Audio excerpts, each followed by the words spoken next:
we have our Beta 2A homework, which is the homework that goes with families of graphs. First four problems, the graph of f of x is shown. That's this white parabola over here. Notice it has a vertex of 2, 0. Sketch a graph for each function based upon the graph of f of x or v of x. In this case, it's f of x. Number 1, which I will color code this as green. We got g of x is f of x plus 3. So I'm going to take this graph, and this plus 3 translates it to the left 3. 1, 2, 3. Now if the vertex was at 2, 0, and you went left 3, 2 minus 3 is negative 1. This is g of x. Number 2, we'll color code with yellow. We got h of x is f of x minus 1. This minus 1, it takes the entire graph and translates it down 1. So it was at 2, 0. Now it's at 2, negative 1.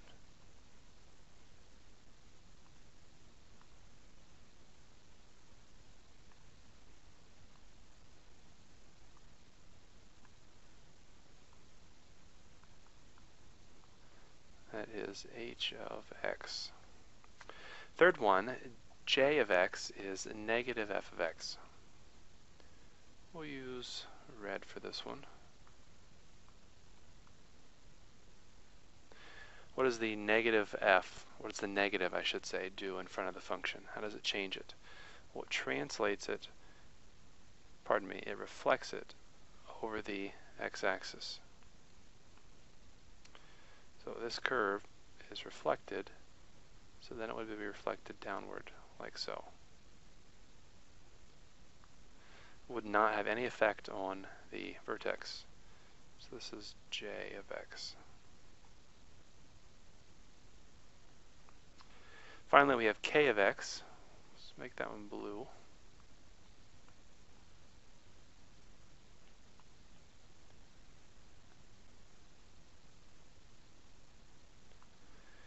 It has a 3 being multiplied by the function.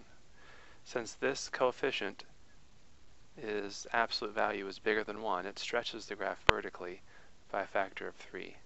In essence, it makes the graph get taller faster. So it looks something like this. We're not making this perfect. We're not measuring how much that 3 does. But know that stretching it vertically by 3 is more than stretching it vertically by 2. So that's the first four problems.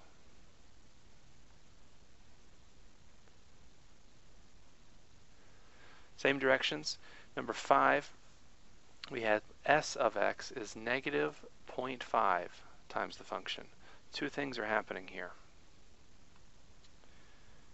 One, that negative reflects the graph over the x-axis. 2, this 0.5, since it's absolute value, you could look at it as a negative 0.5 or just the 0.5. Either way, the absolute value is between 0 and 1. When the absolute value is between 0 and 1, then that means it shrinks the graph vertically. In essence, it makes it fatter. You're supposed to do shrinking and stretching first, reflecting second. So, this graph here, which I'm going to copy, paste it right on top of itself. This 0.5 shrinks it vertically. If it shrinks it vertically, it's as if you were to grab the top and bottom and you were to push it down on itself, making it fatter. This negative takes the graph and it reflects it over the x-axis, like so.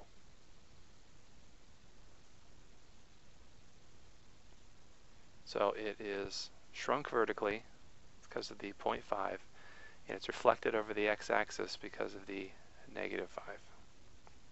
Because of the negative, I should say. Number Number 6, this has two parts as well. We got this 2 here, which happens first, because that is a shrink or a stretch. In this case, it's a stretch vertically by 2. And this plus 3 happens second. It translates the graph up 3.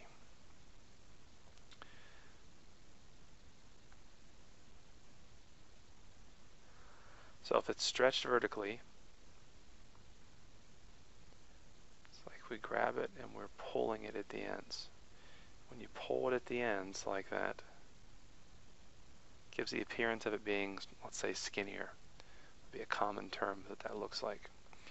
And then the plus 3 takes the entire graph and translates it up 1, 2, 3. The vertex was at 0, 0. If you went up 3, and now it's at 0, 3. Number 7, I should label that before I move on. This is m of x.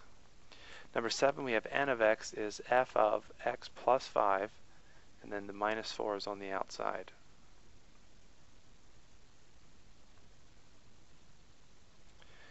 Doesn't matter which of these you do first, but there's two things to do here.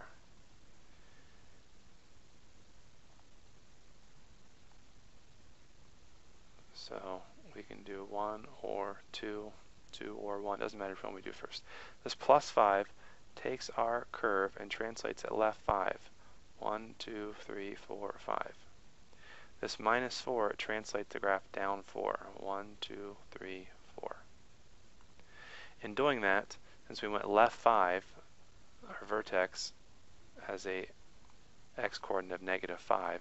Since we went down 4, our ordered pair for the vertex is negative 5, negative 4.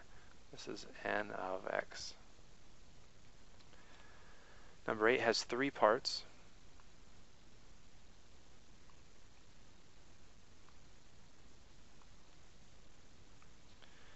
This has to be done first. And then these two things can be done second or third. Stretching and shrinking must be done first, reflecting a second, translating left and right, up and down. Those are done at the end.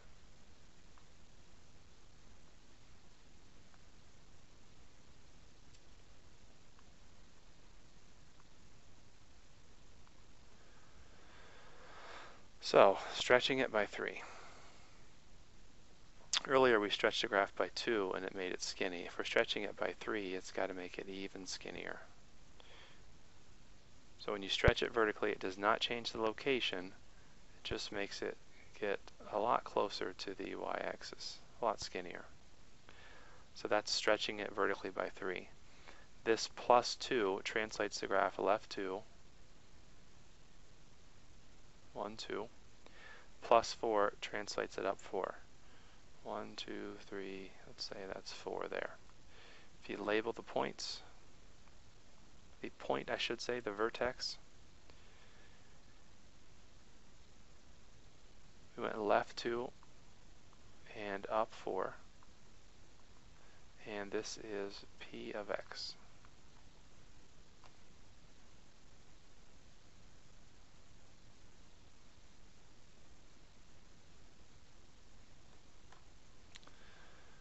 On the flip side, for each parent graph, describe the transformation or transformations that have taken place in the related graph of each function. Should be an n on this, have taken place. So number 9, we get f of x is x squared. You should know what that looks like. It's a parabola. Its vertex is at the origin. But even if you don't know what that looks like, for this problem it doesn't make a difference. No matter what the function is, this 3 that's right here is going to stretch the graph vertically by 3.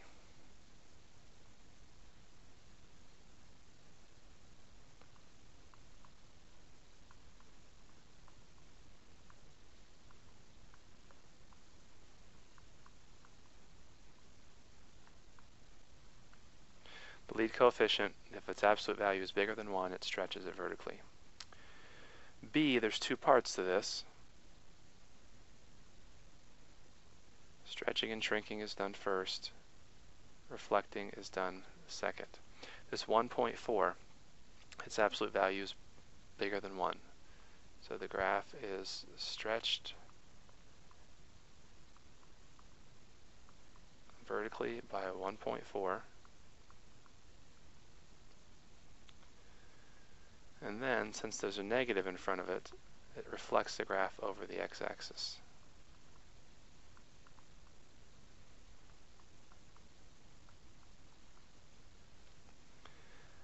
Letter C, this has to be done first.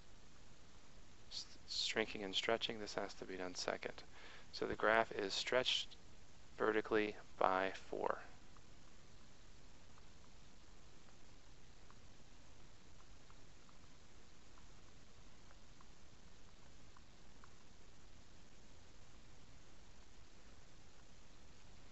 Then it's translated right 2. Since the 2's inside the parentheses, that's typically the opposite of what you would think it was. X minus 2 goes to the right 4. Make sure you're using the proper verbs. Translates, stretches, reflects.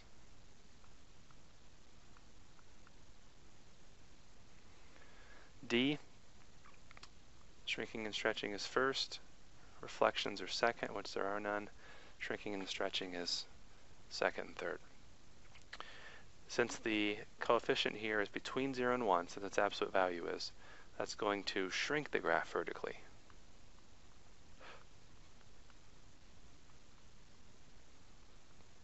By a factor of ½ This plus 1 in the parentheses translates the graph to the left 1.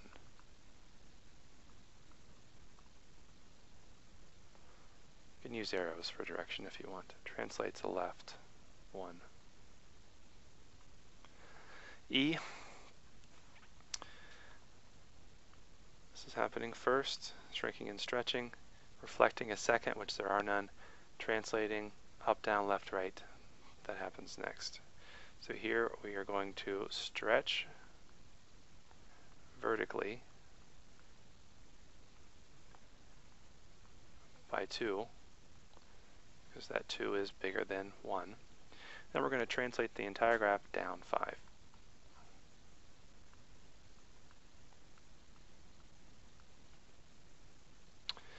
Number 10.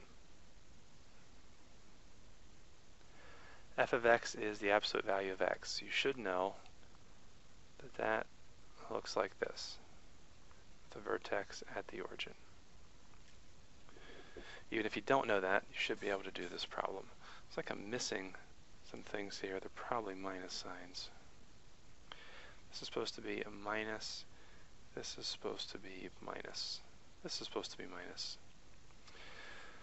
I have to transfer these files as PDFs before I can import them into the software, and sometimes I just leave stuff out. I apologize. So this plus 6 translates the entire graph up 6.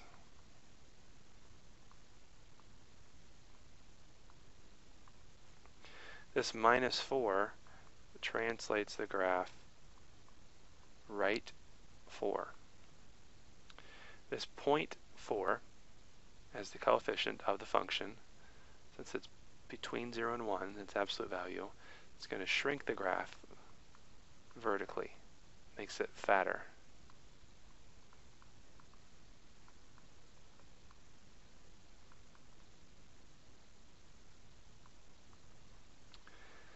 Next, shrinking and stretching, and then translating. So we are going to stretch vertically by 2.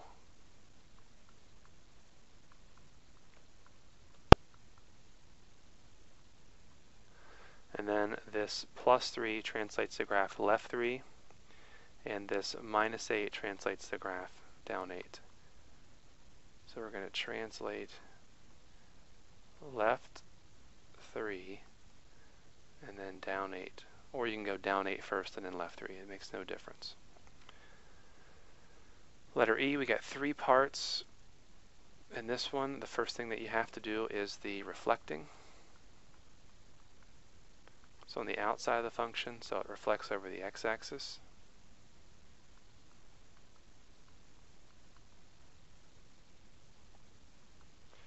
translating comes next.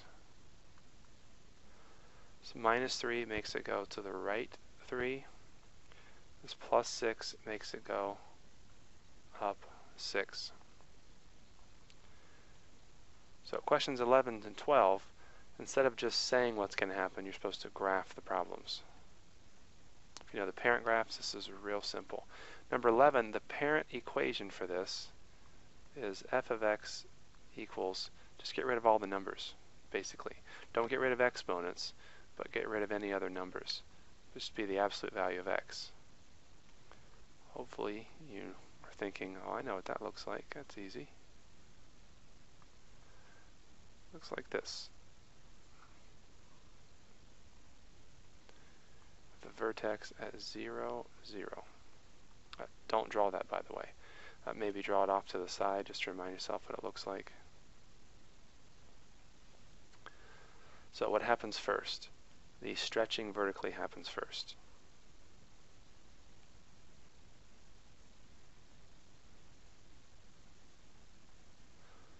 So stretching it vertically, which doesn't look like that, essentially takes the graph and it makes it get taller faster, maybe something like this. What comes next is this reflecting. Stretching is first, reflecting is second. It's reflected over the x-axis, which puts it down here like so. Then this minus 2 translates the graph to the right 2. 1, 2. Now this vertex, instead of being at 0, 0, it's at 2, 0. So we just went to the right 2.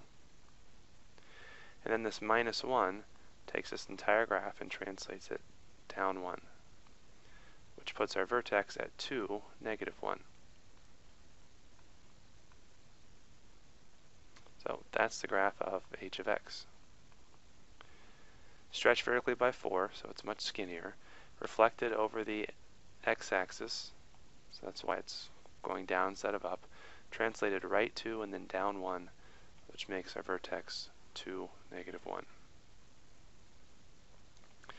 Number 12, the parent graph for this is f of x equals, get rid of all the numbers that aren't exponents, and you get x squared, which hopefully you know is a parabola that looks like this. Something like this. Just going to group that together. Stretching and shrinking happens first. None of that happens because the coefficient here is a negative 1. For something to happen, the coefficient has to be either, its absolute value has to be between 0 and 1 or bigger than 1, and 1 is not between or bigger than 1. What happens next is the negative that reflects the graph over the x-axis. Incidentally, the vertex for this is 0, 0, the parent graph. So on your paper, you probably want to do this. Since you can't grab your stuff and move it around like I can, this is the parent. This minus 2 takes the graph and, this plus 2 translates the graph to the left 2. So now our vertex is at negative 2, 0. Then finally this plus 5 takes the entire graph and translates it up 5. Let's say that's right there. So once again, the negative reflected over the x-axis, so it's pointing down. This plus 2 in the parentheses goes in the opposite direction of what it looks like, so it goes left 2. And then the plus 5 on the outside translates it up 5. So we have this graph.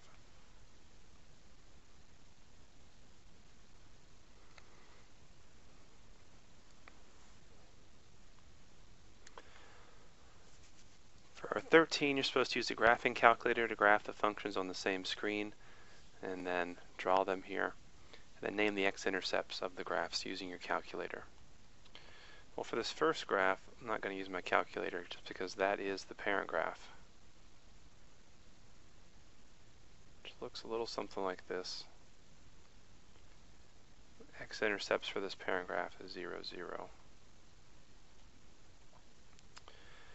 If I type the second into my calculator, you'll see that it looks something like this. 1 second here.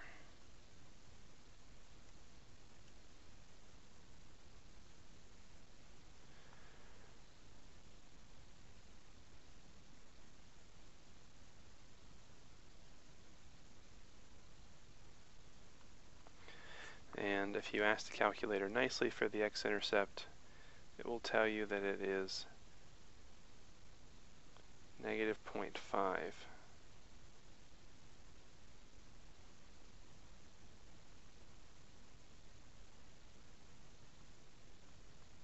Which I'll write as negative 0.5.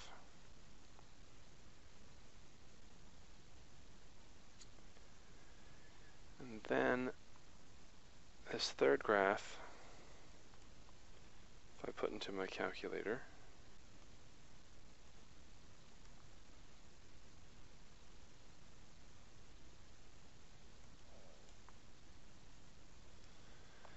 that is over here on the right.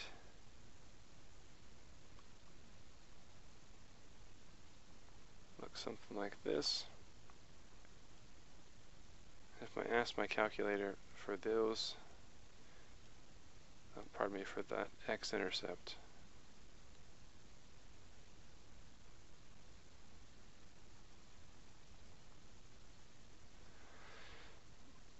excuse me, it says that it is 0.4, which is the same thing as 2/5.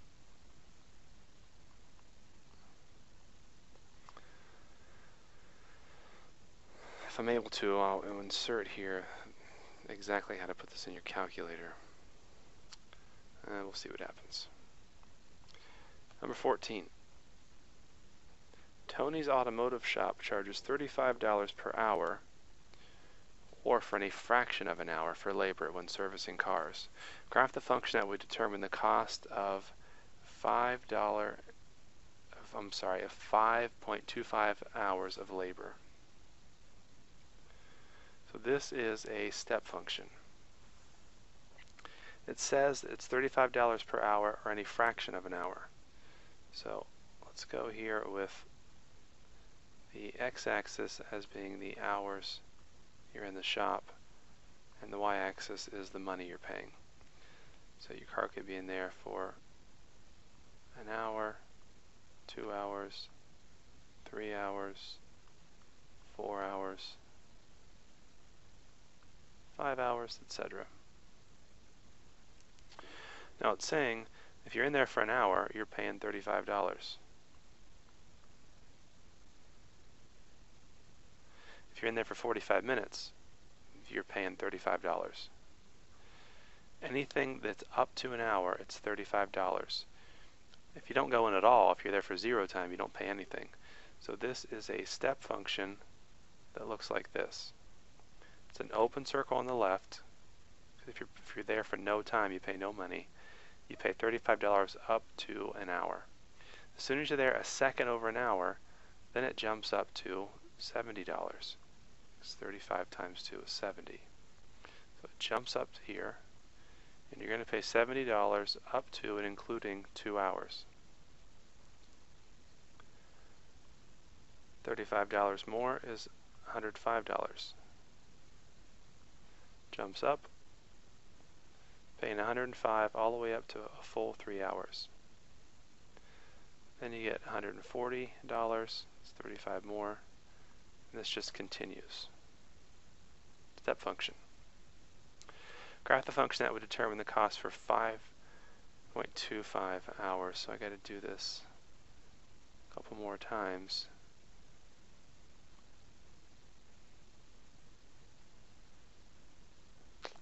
Did a poor job of planning my graph.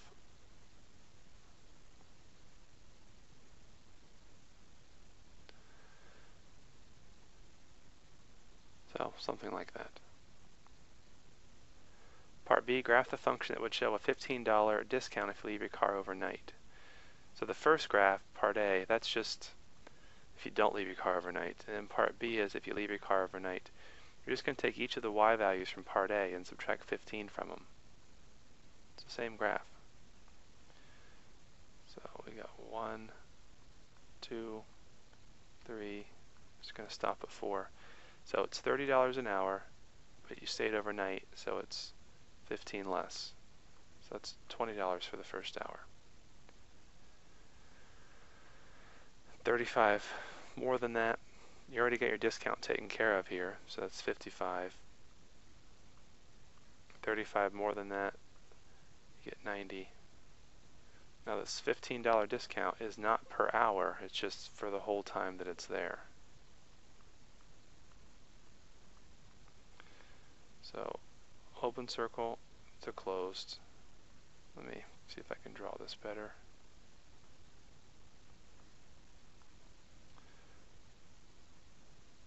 That's not any better.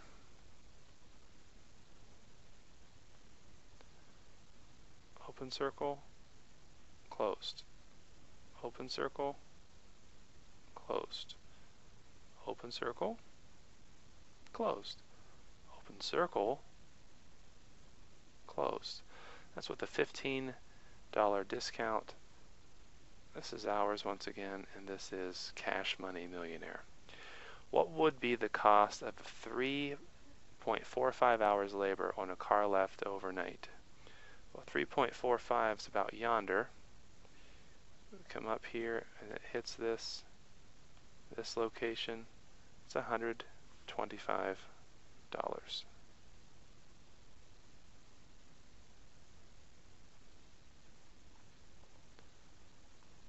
Don't need to show any work because our graph shows it.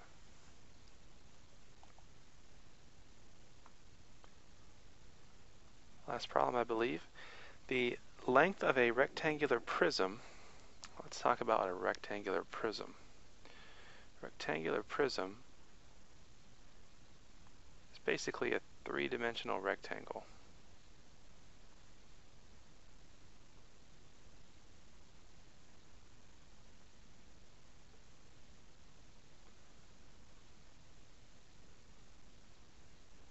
That is an awful picture. It's just embarrassing. It looks like a, well, I don't want to offend anybody. Well, it looks like a monkey with no arms made that. That should not be offensive because I don't think there's no-legged monkeys watching this video. The length of a rectangular prism is 3 inches greater than its width. The height is 2 inches less than its width. So we get 3 different dimensions here, and 2 of those are referencing the width. So why don't we say that W is the width? So let's say that this is W. It says that the length is 3 inches greater than the width. So if you take the width and add 3, you get the length. Height is 2 less than the width. Width less 2 is the height. So we got the length is W plus 3, the height is W minus 2. Write the volume of the prism as a function of V of W, where W represents the width. It already told us that, we wrote it down anyhow. The volume of a prism, whether it's rectangular or otherwise.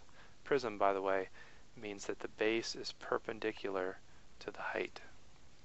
If you had a triangular prism, it'd be a triangle on the bottom. If you had a pentagonal prism, it's a pentagon, but the height is still perpendicular to that base. So if you were to sit it down in a room, it would stand, it wouldn't fall over. Any prism defines its volume. You take the area of the base times the height.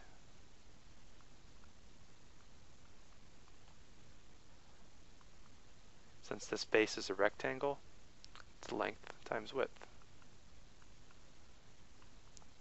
Its length, we were told, is W plus 3. Its height is W minus 2. And its width is W. I changed the order. I got length, width, and height. When you're multiplying, the order does not matter.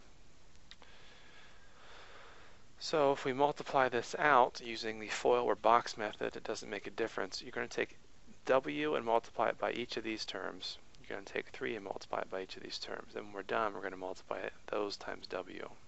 So W times W is W squared. W times a minus 2 is a minus 2W. 3 times W is 3W. 3 times a negative 2 is negative 6. And we still got to bring this W down.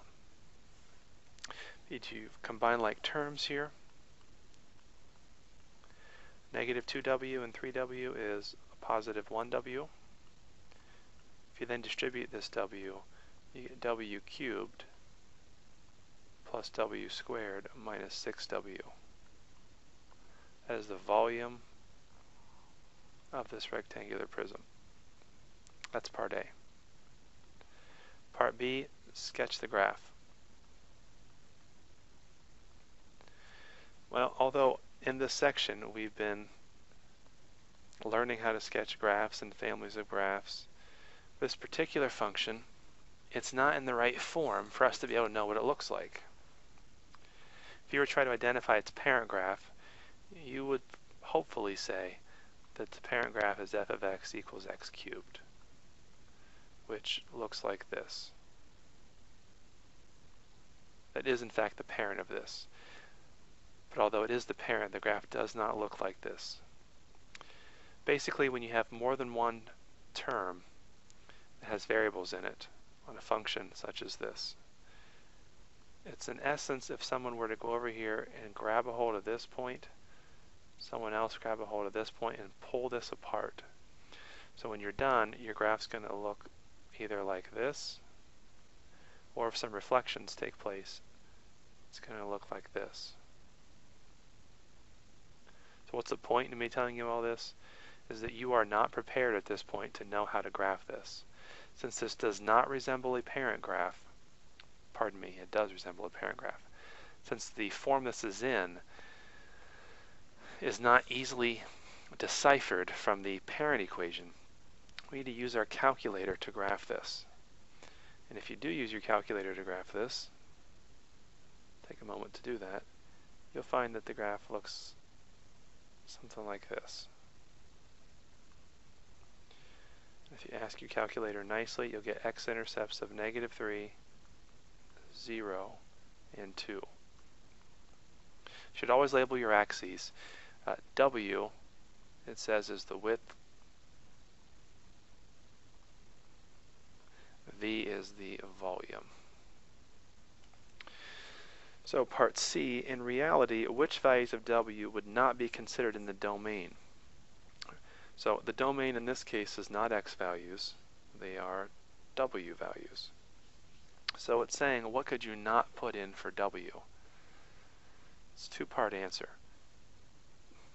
First of all, everything over here we would not put in for W, because that means W is negative over here, or 0 if it's actually on the y-axis.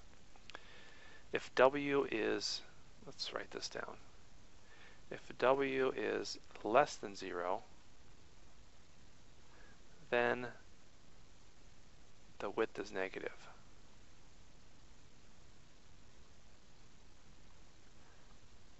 And to say the width is negative,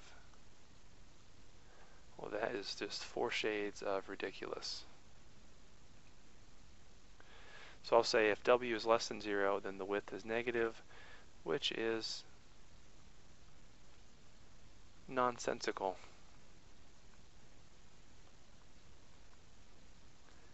Don't know how to spell nonsensical. So we will say, this is the bad part about being a terrible speller. You have to limit your vocabulary when you're writing, because there's no spell check on this particular program, which is poppycock. I don't think that's a bad word. If it is, let me know, and I will edit this, but pretty sure that just means nonsensical. Also, W can't be equal to 0, because then you would end up with no volume.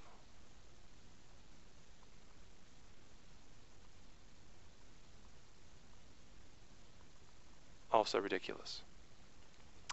In fact, there's more that doesn't work. So this part doesn't work. I do want to keep it graphed, so don't erase, but showing that part doesn't work. Another part that doesn't work is this part right here. Because although the width is positive, the volume is below the x-axis. The volume is negative. In fact, the volume is 0 at 2. So the only, let's write that down. If W is less than or equal to 2, the volume is negative or 0.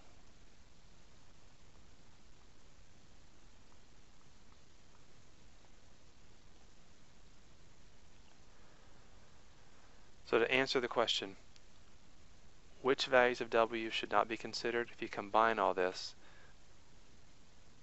we're saying excluded values. W cannot be less than or equal to 2. We've given all these reasons why.